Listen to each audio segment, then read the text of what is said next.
down to this end. John is going to collect them, and then the form will be, you're reading the questions, right? Questions, and he has to answer. Okay. Right. Yeah. So, Dr. Benjamin is our first candidate, and I guess now the night is in the public forum. All right. Thank you so much, Brett, for welcoming me up today. I'm so excited to get to visit with all of you. Before we do, I want to do two things. First, would y'all take a selfie with me? Can we do that? I know, right? All right, everybody, y'all ready? We're going to say Ghost Buds on three. Ready? 1, 2, 3, Ghost Buds! All right. Thank y'all. So the second thing I want to do is I want to give a brief disclaimer. I'm not from around here. So I was born and raised in Arkansas, and I spent the last 15 years as an educator in Texas. And I just want to warn you, I do have a little bit of an accent. It comes out a little bit more when I speak a little passionately, so I just want to warn you about that. So I'm just going to tell you a little bit about myself, and then I want to open it up and give you all an opportunity to ask me any questions that you have. So after college, I spent 5 years working in corporate and nonprofit leadership roles.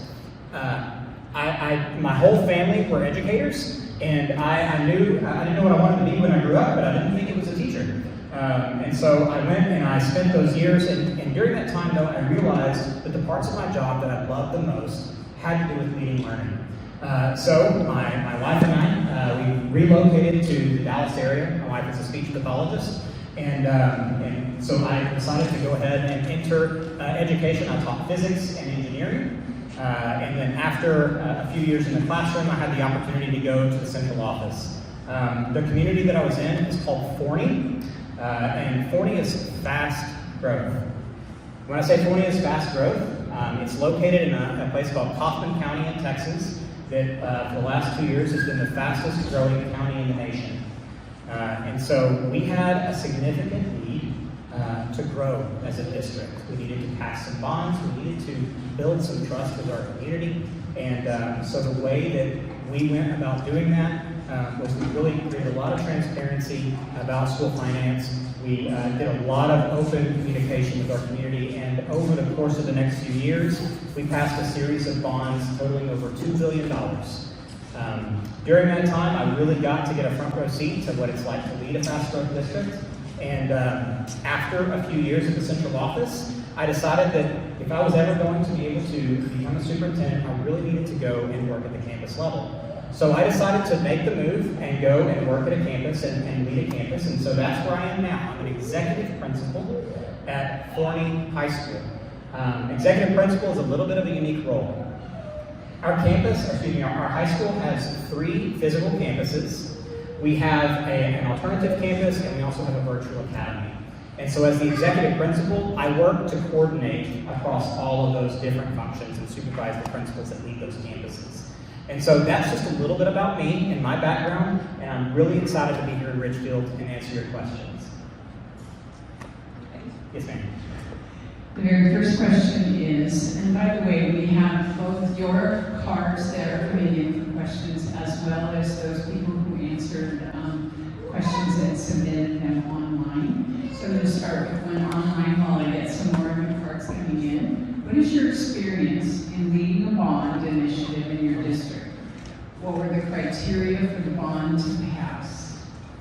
All right. So as I just mentioned, I got to spend a lot of time working with our district and helping to build our communication regarding how we would educate our community regarding the needs and about the bond. And really it was a lot of education about how school finance works in general. So one of the roles that I played was I created a lot of informational videos that we shared out with our community just so that they could understand exactly everything that goes into place when you finance a bond, when you pass a bond, and when you build a new school. I was also involved in leading different facilities and strategic planning committees in order to create the best possible outcomes for our students in terms of our building plan.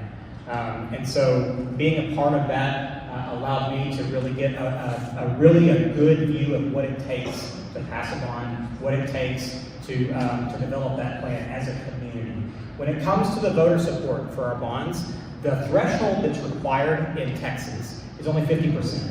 But I'm proud to say that the bonds that we passed, our first bond, we had a voter approval of 74%, and the lowest approval that we had for our most recent bond was about 63%. So we had strong voter approval on all of our bonds. Second question is, how do you intend to safeguard our children in case of an emergency involving an individual seeking to cause harm? So I believe that the best way to start off to keep our campuses safe is to present a hardened target. What that means is that the perimeter of the building needs to be secure at all times. One of the things that I do in my own district is we do exterior door checks to make sure that every door is locked and secure. We do that twice a day. So that's one of the things we do. The second thing we do is we need clear identification for every person who enters the building.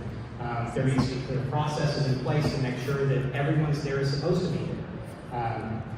Part of that, one of the things that is very valuable is if we have clear identification, like student ID that's worn, or for staff IDs and things like that. Those are just some of the things that we do to make sure that our students are safe. But really it comes down to educating everyone in the school community that if you see something, say something. The faster that we're able to respond to any type of security threat, the more we're going to be able to protect our kids. I am a father of two, husband of a teacher in RSD, and I've lived here for the past 5 years. In the past 5 years, we have experienced strikes, bond failings, COVID that have fractured our community. How do you see us help and heal and unite? And then the second part of that question is, how would you invite someone like me to help in your efforts? So no more softballs, huh? Yeah. So I just want to speak to this real quickly. When a community goes through significant hurt or change, we need to pause. We need to recognize that. We need to be open about it. Every single person in this community is a part of this community and has a voice in this community. We've gone through strikes, we've gone through failed bonds, we've gone through a global pandemic. And those things have really created a pretty significant rift in some places. We have to be able to talk about it. I think part of it is we need to be able to bring everyone back to the table and just listen. Everyone's perspective is valid. Everyone went through something different over the last 5 or 6 years, and that every story matters. But at the end of the day, it's kids who are going to get hurt and who are going to suffer if we don't find a way to bring everyone together. And so being able to unite Ridgefield back to one unified vision is my #1 goal as your superintendent. And so I think that a lot of that starts with listening, with compassion, with empathy, and being able to understand the hurt that's happened and recognize that there should be, and we should be able to create a unified vision for our path forward. This is a two-part question as well. What role do you see the performing arts playing in our schools, and how do you plan to champion and nurture these programs as schools for long time? So I'll just tell you right now, I have 3 children. Caroline is a 6th grader, Ava is a 4th grader, Nathan is a 1st grader. And we are a fine arts family. Band is a big part of my house. I have an oboe that plays all the time. And and my other kids are in choir, and we're also art, and we really are passionate about the arts. The arts are great for kids. It's great for development. And I'm passionate about making sure that every kid has an opportunity, if they choose, to be a part of a fine arts program. It's important for kids' development. What does being a premier school district in the state look like? So, the district's vision for this district is pursuing premier. What that means to me is that we are constantly working towards maximizing opportunities and for achievement for our students, for every student. There's 1,000 ways that plays out every single day. For some students, achievement, significant achievement, is that it's academic. For other kids, it's other things. There is a whole child involved that is much more than a test score.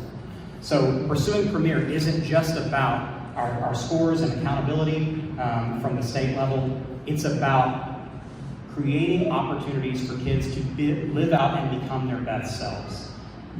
And that is a lifelong effort for a community like Ridgefield, and I'm really passionate about doing that.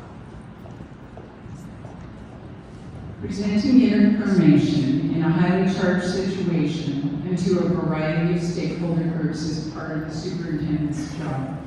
Give an example of how you have encountered opposition and how you dealt with the resulting situation. There are no softballs. No, there's not. All right. And one more time, can you repeat that just to make sure that I answer it? Presenting information in a highly charged situation and to a variety of stakeholder groups is part of the superintendent's job. Give an example of how you have encountered opposition and how you dealt with the resulting situation. Okay. So part of when you're communicating for any school district, creating information that is relevant and timely and consumable by your district stakeholders is an incredible task. Part of that was part of my job when I worked at the district office. I led a lot of the marketing and communication efforts. Over the period of about 4 years, I created over 100 informational videos to share out and educate our community on a broad range of topics. There are a lot of times, though, that not everyone agrees on the direction that the district is going. And being able to speak with transparency, consistently, this is what the district's doing, this is our approach, this is our intent. That's how you bring everyone together when there is a disagreement on how we should go about planning for the future of the school. That takes time, it takes intentionality, and it takes a lot of transparency. So this one is about equity and inclusion, and they asked for you to share your inclusion thoughts in terms of special education students and then also racial inclusion. Okay. Every child that walks through our doors deserves to have a place that is safe. Safety looks like a lot of different things to different students, and every student has a different set of needs. When we're talking about something like special education, those needs are individual and they're unique. And creating systems that support those students to help them have a place that meets those needs and make them feel safe is of vital importance. Oftentimes, there are limited resources to make that happen, whether that's from the state or any other number of factors. Being able to bring all of the resources to the table that are available and maximizing their impact is something that I'm very passionate about.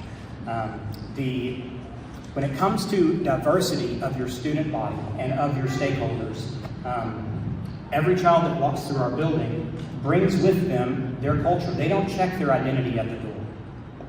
So for us, we don't turn anyone away, and we make sure that every kid, regardless of their culture, their ideology, their identity, that they feel safe while they're here.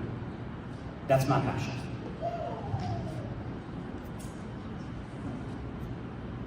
Recently, there has, I make you use the microphone and then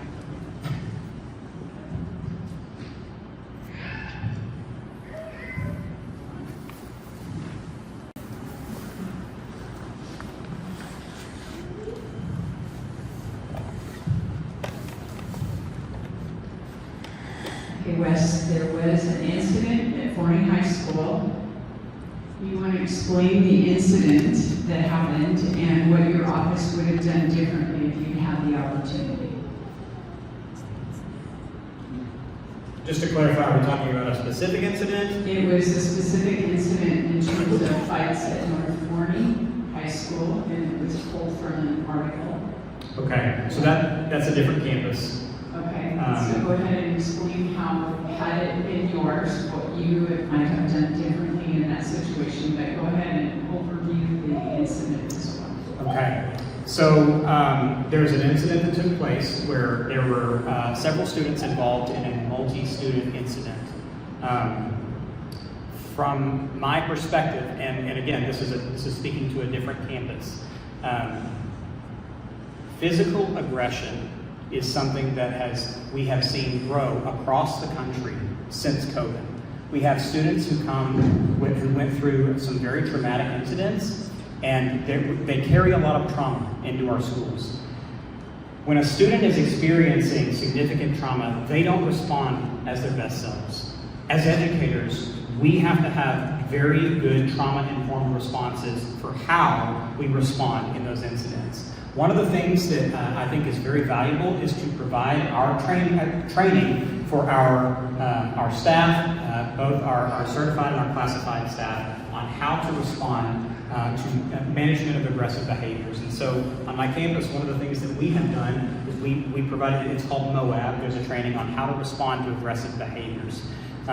In that particular incident, I wasn't there, so I don't know all the details, and so I wouldn't speak to that specifically.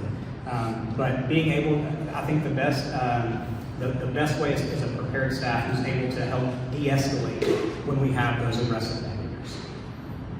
Thanks. Tell us about your experience in the classroom directly with students. How does that experience shape your leadership style? And I can talk all day about this. So when I was in the classroom, like I said, I taught physics and engineering. I taught 3 different levels of physics, so I got to work with students who were working at an AP level and students who really struggled to find some academic success. It created in me a level of empathy that every student has their own challenges when it comes to learning. And so being able to create a space that provided for individualization for the needs of each student was a passion of mine.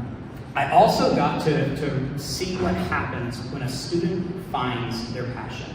My last year in the classroom, I was teaching an engineering class, and I had a group of students who approached me that they really wanted to learn about coding.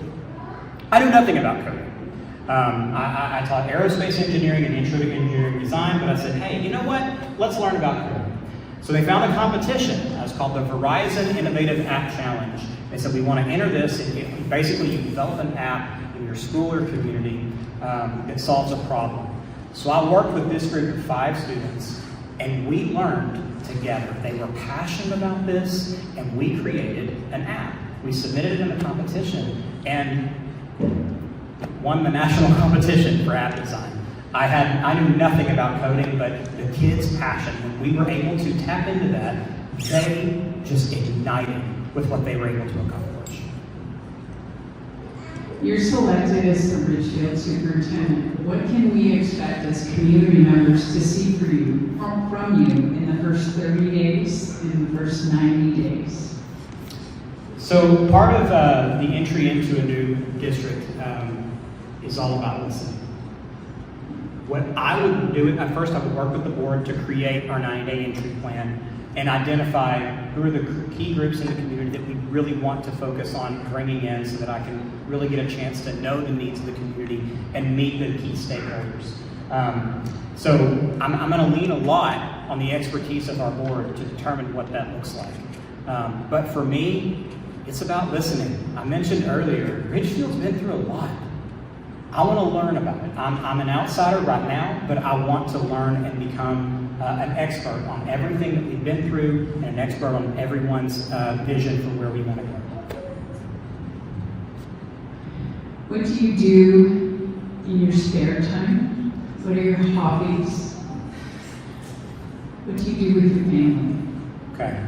So personally, I'm a big nerd. I'm just going to put that out there. No one has ever accused me of being cool, and I don't think I'm ever going to be in danger of that. So I'm just going to go share. I read a lot. About 10 years ago, I made a commitment to myself that I was going to read a book a month about leadership, about education, and I've been able to keep that goal every month since then. So reading is a big passion of mine. I try to keep my tools sharp. For my family, one of the things that we love most is being outside in nature. That is one of the key reasons that we are drawn to the Pacific Northwest. We like to go out hiking. We like to spend time. We have dogs that we like to take outside and spend time with. One of the things I love the most is spending time watching movies with my kids. That is some of the best quality time that we get to spend together. But yeah, so those would be my two things: being outdoors and spending time watching movies with my kids. And for myself, it's reading. I also like to get out and play around at golf every now and then, but with 3 kids and 2,500 kids at my high schools, there's not a lot of opportunity for that these days. Does that say your golf game isn't that good anymore? My golf game is not as good as it once was. I will admit it. Recently, there's been a great divide between staff and district administration. What will you do to help heal that divide? So part of that is you have to understand how that came about. Every rift has a story, and so part of it is learning that story. I don't believe that there is anyone in that who really wanted to hurt Ridgefield, who wanted to create a rift that would ultimately create difficulties for us educating kids. But everybody has their own perspective of how things played out, and they have their own perspective of how we need to move forward. So healing that rift starts with understanding the pain that we've been through, having compassion for it, listening over and over and over until we can begin to come back together at the table and begin to see a path forward rather than looking back. Before the next question, I'm going to make an appeal for the 3x5 cards to come my way with any questions from you today. No 3x5 cards coming? Thank you. I won't read yours next, but I'll put it there.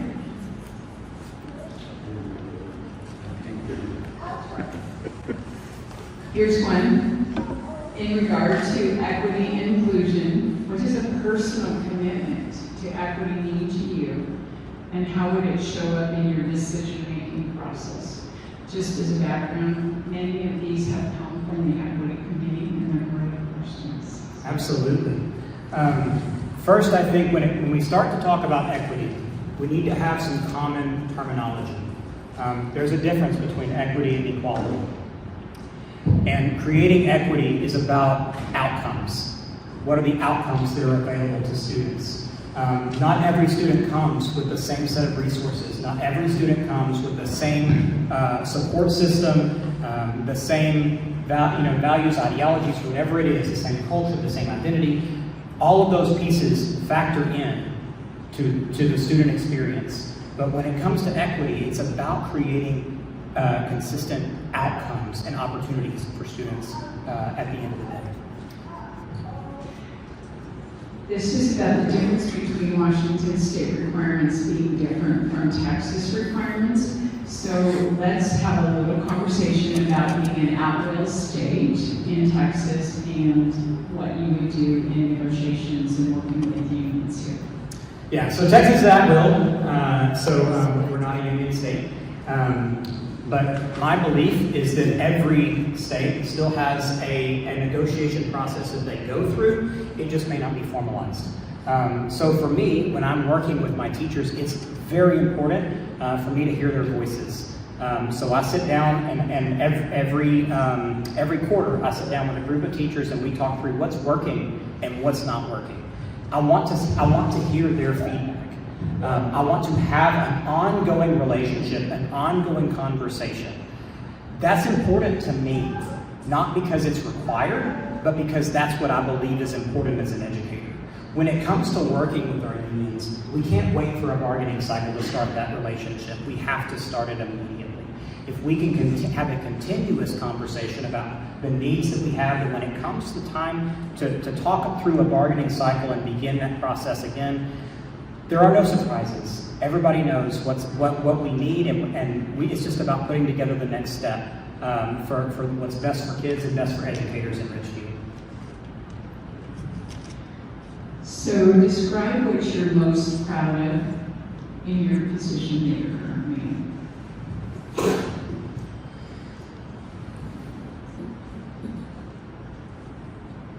That might be the hardest question yet.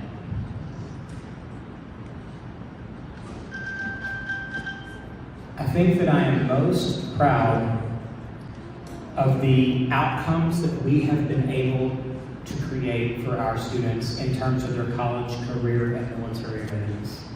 When a student leaves my campus, I want them to have the tools they need to be future ready. That looks like a lot of different things.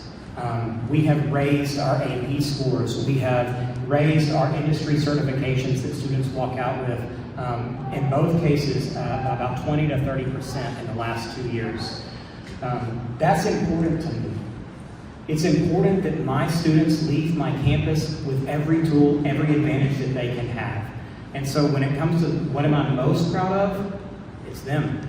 It's them and what we've been able to achieve and provide for them in terms of their ability to be successful after high school. Should we give you 2 things you're proud of in your career? I'll tell you there is another one that I am especially proud of. So in Texas, in my district, we have a program that we embrace called Capturing Kids' Hearts. It comes with a foundational belief that when you have a kid's heart, you have their mind.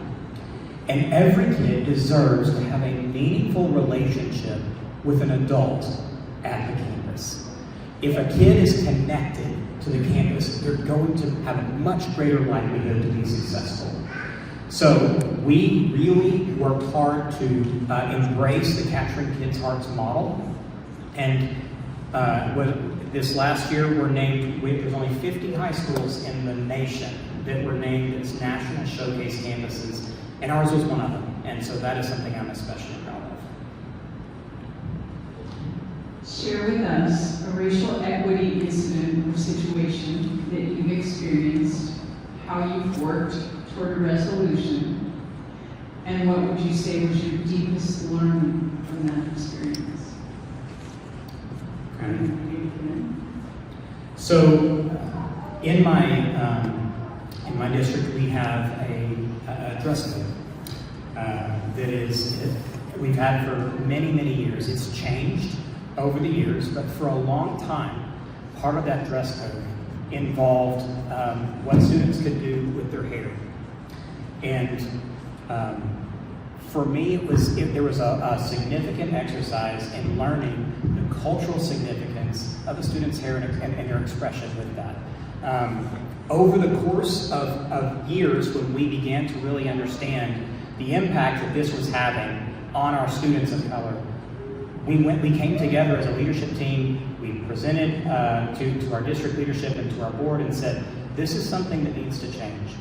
And our board was happy to bring in and adopt a change that was a lot more equitable to our students because they should be able to have their ability to express themselves culturally.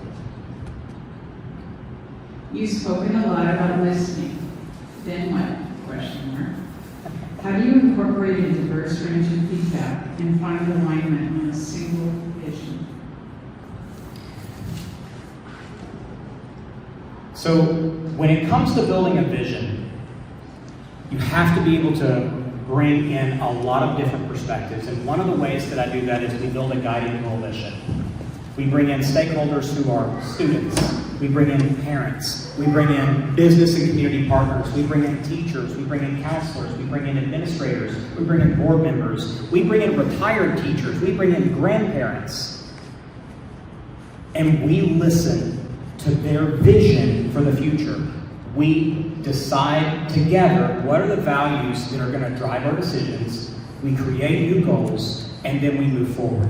This is a process that I've seen work over and over and over again, and I'm really proud of the work that Ridgefield has already done in a lot of those places. I know we have a fantastic board who is committed to bringing and making sure those voices are heard, and to carry out that visioning process with fidelity and transparency. So that's the next step. Guiding coalition, build a unified vision, and let's go. When the stresses have brought you low, how do you regroup and recharge yourself so you can go forward with strength? All right. So I'm going to just be real transparent with you. I am a little bit obsessed with mental health. I don't know. Can you be obsessed with mental health? Is that a thing? So personally, I mean, it's a stressful job. You got to be able to learn how to handle that stress.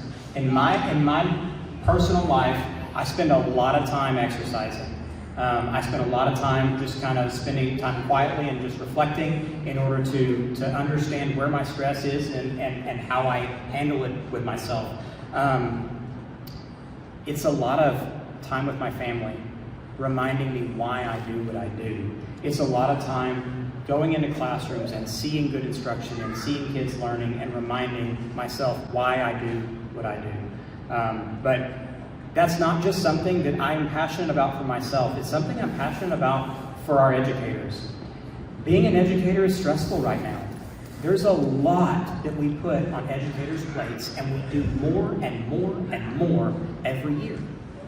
And so, as a leader, one of the things that I'm committed to is finding more ways to safeguard our educators and to support their mental health and how do they handle that stress.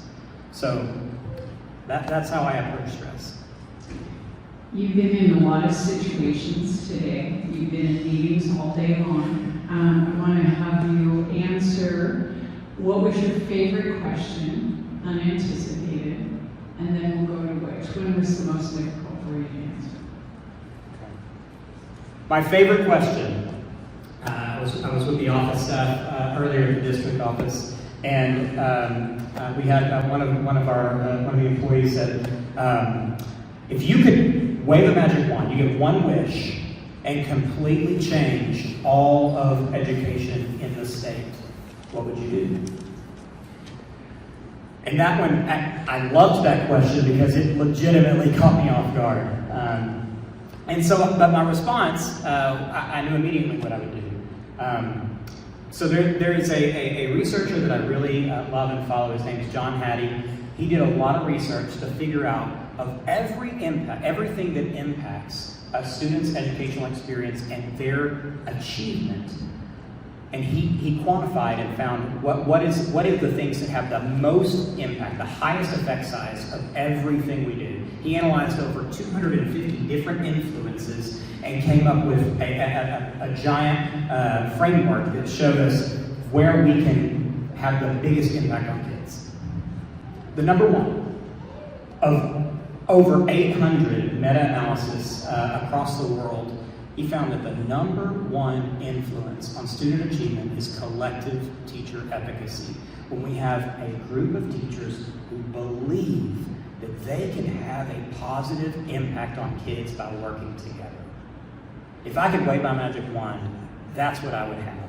That's what I would build. I would build a world where teachers had collective teacher efficacy. They had the support from the community, the support from the parents, the support from the legislature, the support from finances and budgets and buildings and everything they needed so that they could have that impact on kids. Now let's talk about the most difficult question. The most difficult question is, what was a mistake that I made, and was I willing, how did I respond, and was I willing to admit that? So I'm going to tell you, I told you a little bit ago, we have a dress code in my district, and one of the challenges with our dress code is our students were allowed to wear hoodies, but they weren't allowed to have them up. And so that goes over real well, by the way. So we had a lot of students who were just wearing their hoodies all throughout the building, and it was beginning to become a safety and security concern. Because our students, we couldn't identify them when they were walking because they had their hoods up. And so as a district leadership team, we were thinking, what are some ways that we can mitigate this, that we could create increase the safety of our campuses, and be able to solve this problem. And so we arrived at a solution of we just won't allow hoodies in our school.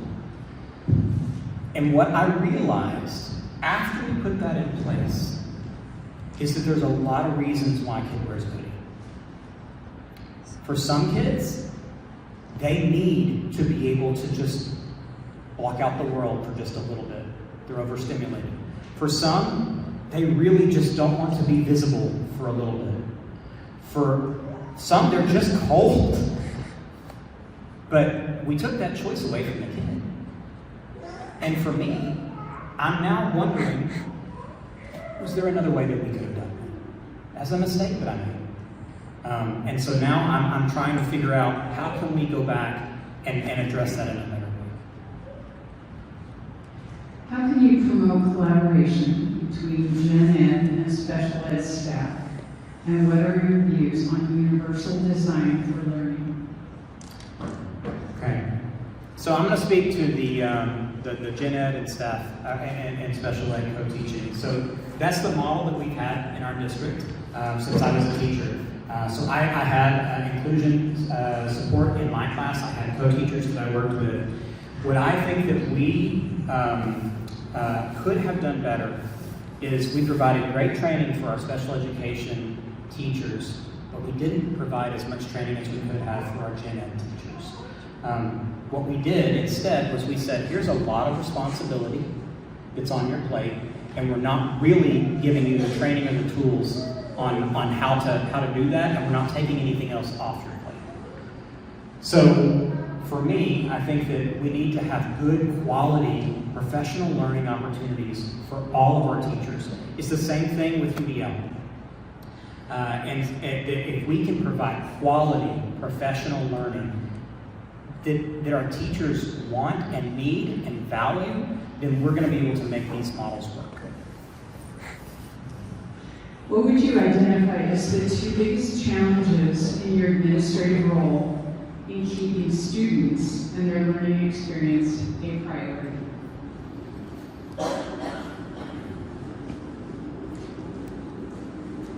So, public education often becomes the focal point when our society disagrees ideologically. We have a lot of challenges as a nation for how we're going to move forward, and we have a lot of different perspectives on what that should look like. As an educator, my goal is to take care of kids. And kids walk into my building and my districts from all walks of life, all ideologies. For us adults, we can disagree all day long on ideologies. But for that kid, that's their childhood, and it's happening right now. The biggest challenge, I think, on keeping learning as the focus is as adults, we often lose sight of it. And we let minor issues become our focus when our kids are the ones who are suffering right now. So that would be a challenge that I really think that we would want to tackle as a district. How often do you typically visit classrooms? Would your current educators describe you as being present? So there's several answers to that question. And I'll say right now, I work with 3 different campuses, and so from day to day, I'm on different campuses. My goal is to meet with my leadership team at each campus at least once a day, and to be in part of a building, a different part each day. So from the perspective of teachers, they may not see me every day. They may not see me for a week because I got a 1 million square feet of campus to cover. But strategically, my goal is continuously to try to find a way to get in to see every program, every subject, and to see every teacher as often as I can. Usually it ends up that I'm able to have a good conversation, and I mean more than just 30 seconds, with each of my teachers at least once a month. My goal is to have at least a 30-second conversation with each teacher once a week. But that's my goal on how the things that I set to try to be visible on my campus. How do you utilize student voice in your decision-making process? How do you ensure all voices are represented, including marginalized student groups? So I lean a lot on my student council, their voice. They are the ones who really bring a lot of the challenges that they're seeing as students to me. And every year we go through a process where our student council collects a lot of information from our student body, and then they bring in and say, these are challenges that we have as a campus, and this is what we want to do about it. So I work with them. They select projects that they bring in, and then try to address those challenges. But that doesn't cover every kid. That doesn't meet every demographic. That doesn't meet, and we have a lot of kids who do not have the means, who do not have the opportunity to be a part of those conversations. That's an ongoing challenge. But one of the things, the strategies that we have put in place for that is we do a lot of student surveys during the day and provide opportunities for students to give us feedback on what's working and what's not working on our campus. It's not perfect, but it is a step in the direction that I want to move. This is my last question, Dr. Benjamin, and then I'm going to let you conclude and finish up the forum after this question. Why would you pick to move to Ridgefield rather than finding a position in Texas? All right, so to answer this question, I want to tell you a story. This last summer, my wife and I decided to take a long weekend in the middle of Texas heat to come to Pacific Northwest. And I gotta say, we fell in love. And my wife turned to me and she said, why don't we live here? And so we thought about it. We spent a lot of time letting that marinate. And we decided, well, we need to come back and look at this a little bit more seriously, and we want to bring our kids. So in October, we came and we brought our kids and we spent a week traveling around. We went and hiked at Mount Rainier. We went to Multnomah Falls. We went to see the ocean. But on one day, we had just finished hiking, and we were coming down I-5 and towards Vancouver. We have some friends in Vancouver we were going to go meet.